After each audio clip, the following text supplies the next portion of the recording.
A dude walks into the bar and says, I want to start a business, or buy a franchise. What should he do? I'm gonna tell you right now, the worst of the three choices is to start a business. Takes the longest, costs the most money, has the highest risk of failure. The second worst option is to buy a business. But the option that will actually have the highest likelihood statistically of success is buying a franchise. And today we're gonna talk about franchises and why people want them. Here we go. So people come to me all the time and they're like, Kris, you're the real estate guy, you're the business guy. So if I want to wind up in 20 years with millions of dollars, what should I do? I say, well, you should go buy real estate. Yeah, but what if I don't want to wind up with $1 million? And then what if I need serious cash flow now? I'm part of the 85% that don't like what I do for a living. So I just want to get more money because that will equal more freedom for me. How do I do that? And in that case, I'm not saying buy real estate. Instead, what I'm saying is you should buy a business. And that's why I kicked off with a quiz. Do you start a business, buy a business, or buy a franchise? And in that order, literally worst to best is how it goes. Because literally starting a business from scratch will take you the most amount of time. It's going to be the biggest headache. You're going to have to invent systems. You're going to have to come up with money. You're going to have to hire people. You're going to have to literally do a lot of discovery and figure stuff out. So then you're like, well, okay, well then I'll buy a business. I'm like, cool.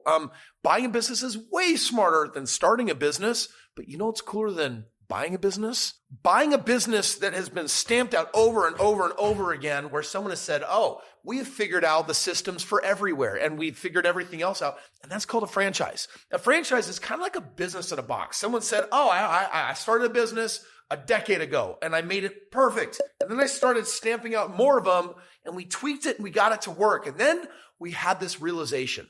We should have 100 of these. We should have 1,000 of these. The only problem is at the rate I'm kicking them off because they need money and time and attention, I bet in my lifetime I'll only get 20 or 30 of these established. And that's when people have the stroke of brilliance. I need a franchise.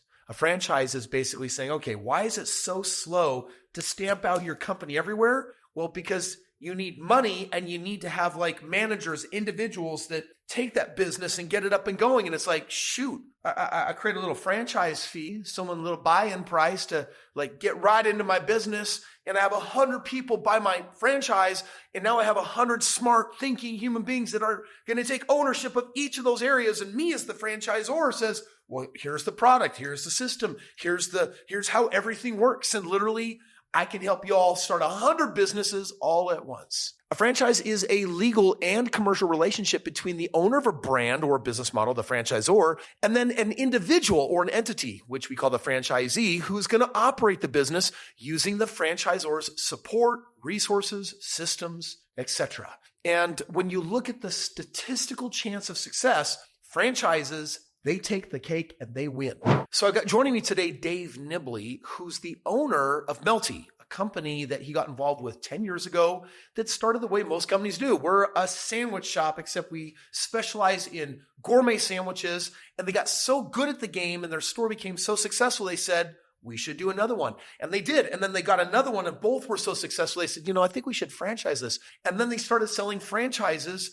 And now in the last 2 years, they've got nearly 15 franchises, either stores that are up and going or are in the works. And for all we know, they might be the next greatest thing in the gourmet grilled cheese space. And we're going to interview Dave today and learn more about his franchise. And today you're going to get educated on why a franchise over anything else. Dave, how you doing? Doing great. So great to be here. Okay, so Dave, I really want to break this down. I want everyone to understand. I want to talk first about the product that you're providing, and then I want to talk a little bit about what the numbers are, as in if someone does your franchise, how much money can they make? Tell me first about the store. The store is, like you said, it's a gourmet grilled cheese concept. There's not a lot in that space out there yet. We really feel like we're kind of pioneers in that area. There are a couple, but we really think we're the best. We take the basic grilled cheese and then we expand on that to all sorts of levels of ooey gooey cheesy greatness. I want to know, dude, give me some of the menu items. What do you got? Okay, so we start with our 4 cheese classic, which is 4 cheeses perfectly picked and blended together to have the perfect flavor. And then that pull, when you get that grilled cheese sandwich, you pull it apart and you get that amazing stretch. That was very much intentional. We have a barbecue brisket grilled cheese with brisket and grilled onions, barbecue sauce, different cheeses, provolone, mozzarella, cheddar. We've got a chicken avocado, a turkey bacon. We've got a French dip, a Cuban, a caprese that has Parmesan crust baked into the outside, a little balsamic in there with tomatoes, mozzarella, pesto. Amazing. So there's got to be something that separates you from the other sandwich shops. We call this a moat if you're taking notes. And a moat basically means, how do I protect the castle and what's on the inside? And so I'm going to pause right there, and I want you to jump in. We're going to talk about time. So Kris, here's the thing. So the reason why you don't see a lot of these shops is because it takes 10 minutes to make a grilled cheese sandwich. I think something that makes us unique is the time that it takes for us to get our food out. Kris, it's time. It's the time it takes to get your food. And what we've done, if you look at how long it takes to cook a grilled cheese, you're 6 to 8 minutes just in cooking time. That doesn't work in the world where we need things fast. So we came up with a process after a lot of testing in which we can get that cooking time down to 1 minute and 55 seconds. You take 30 seconds of prep, 30 seconds to expo, and you've got your sandwich in about 3 minutes, at least under 5 minutes. Okay, so I want to be really clear. It's a sandwich shop, but no one's really harping on the gourmet grilled cheese. And then you figured out how to get them pumped out really, really quickly so that you can service people really quick in this genre. Is that right? Yep, that's the goal. Okay, so listen, you might be watching this and be like, Kris, I don't know if I can get excited about grilled cheese. I can get excited about grilled cheese, but what I'm actually wanting you to do is fall in love with the balance sheet, the numbers and the financials. So I want to explore from this angle, Dave. Like when I think of a, so Dave, I want to look at it from this perspective. Like if I want to start a store, I'm thinking, oh my gosh, I must need like $1 million or $500,000 to do something like that. But for this franchise, if someone literally says, okay, how much cash do I really need out the door? Like I want to go in with my parents. I want to go with my friends. Maybe I saved up money in a 401k or IRA. Maybe I have a home and it has some equity in it. Like how much money does it cost, Dave, to get your franchise off the ground? Basically, cash outlay you're looking at is between $70,000 to $100,000. Okay, now that's a lot lower than the average franchise, which is about $150,000. So you're running at close to half or maybe a little bit more. So $70,000 to $100,000 out the door. And then you basically go through the process, you get your store up and going, and within a matter of months, everything opens. Now I want to take a look at the kind of money that you can actually make after all expenses. And we call that revenue for all the money that comes in, but then we call that profit margin for what you keep. So let's start with revenue. My store on the low side or the higher side is probably going to create, what kind of revenue a year? You're looking at a range of between $600,000 to $1.2 million. Okay, so $600,000 to $1.2 million is what's going to come in the door. Let's talk about what I keep. That's called the profit margin. What's my margin going to be? You are a typical fast casual profit margin between 8 and 12%. Okay, so we take the middle and we call it 10%. On the low side, 10% on $600,000 of revenue is $60,000. If you want to take a look at what that looks like, I got $60,000 right here. So if I put, I'm gonna show you this right here. This is the $70,000 that I put in to start. This is the $60,000 of profit that I get each and every year in and year out. Let's take a look at the high side though. If I'm doing 10% on 1.2 million, that's now like $120,000. So I put in $70,000 to $100,000, but I'm comparatively now making $120,000 a year, and that's called a cash on cash return. Dave, this is what I think I'm hearing. If my outlay is $80,000, is it respectable for me to believe that there's a possibility of every year making $80,000 a year? Absolutely. You've got to run the restaurant the right way. You've got to manage it correctly. But if you can hit your numbers, you can absolutely make a return like that.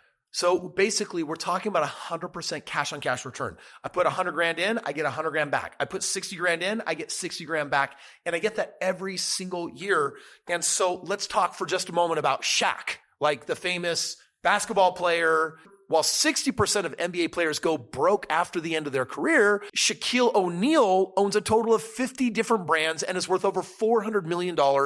For example, he owns 155 Five Guys locations, 17 Auntie Anne's, 40 24-hour fitness gyms, 150 car washes. So he goes in maybe and he discovers you, opens up a Melty and says, whoa, I can take some of my earnings. I can put $100,000 out there. And then every year, let's just say theoretically, I get $100,000 back every single year. If he likes that, he might say, Dave, I want to do like 50 more of these. Absolutely. And that's the thing. You do one, you succeed at it. You've got the template. You've got the systems, which made it easier to start with in the beginning. But now you replicate that. Do it over and over again. Gets a little easier each time. You have more experience each time. And that value you get out of it grows every single time. Warren Buffett is known for saying that you have to find a way to make money while you sleep, or you're never going to be rich, or you're always going to be poor. I got it. Ready? Warren Buffett is known for saying that you have to find a way to make money while you sleep or you're never going to be rich. And so when you think of a franchise, it's a lot like a piece of real estate. Like I buy it, I set it up, I have it managed, my tenants by a property manager. It just keeps making me money. I set it, forget it. That's why I buy a home almost every single day, and it's all automated. This is another type of automatic business that if the business gets mastered and figured out and goes well, then I can buy 5 more, 10 more, 100 more. And all of a sudden I'm just multiplying wealth, but I'm not multiplying my time. The opposite is happening. I'm actually getting my time back. Okay, Dave, final question for you. What are you looking for in a franchisee? Someone that is actually looking to work with you as the franchisor, get all of your systems to help them have maximum success. What are you looking for? Looking for somebody who's passionate about what they're doing, who is looking to succeed, who's willing to put their heart and soul into this, and then enjoy the rewards of the business that they built. If you want to learn more about owning a Melty and getting a great return on your money and maybe freeing yourself from a job that you hate or have that passive money coming in, click the link below, fill out your information, and someone from Dave and his team will be in touch with you. Let's bottom line it on whether you should actually buy a franchise like you yourself or no. Building a business can be scary and success rates are typically super low. However, in the world of franchise, new business owners enter with a much higher success rate than traditional startups. Literally, it's above 80%. And I don't know about you, but most businesses in the first decade, less than 10% of them survive. But if you go into the franchise world, it's like, whoa, like there's a lot of proof. There's a lot of track record and there's a team that's going to help me out. If you want to own a business and you want to do it the smartest way and you want the highest rate of success, get a franchise. Dave, final thoughts. Right. If you are looking for something, a concept that you can be passionate about, that you can be proud of, that makes people happy, and that can give you a great business to build on, Melty is for you. And I'll go beyond that. Whatever franchise you pick, if you have success with one, go shack on it and go 10 more or go 100 more. And that's how you start building mega wealth. The link is below to learn more about Melty. Click it right now, grab that information and see if you're a fit. Krohn, I don't got money for a franchise. And I don't know if my parents or my friends have money for a franchise. I don't know if that's for me. That might be like step 32 or maybe like a couple years down the road. But like, what about now in my life? Well, I got a question. Do you got $5 that you can invest? Because if you do, there's actually several different great starter investments that you can get rolling with right here. Watch this video. Let me get you in the game.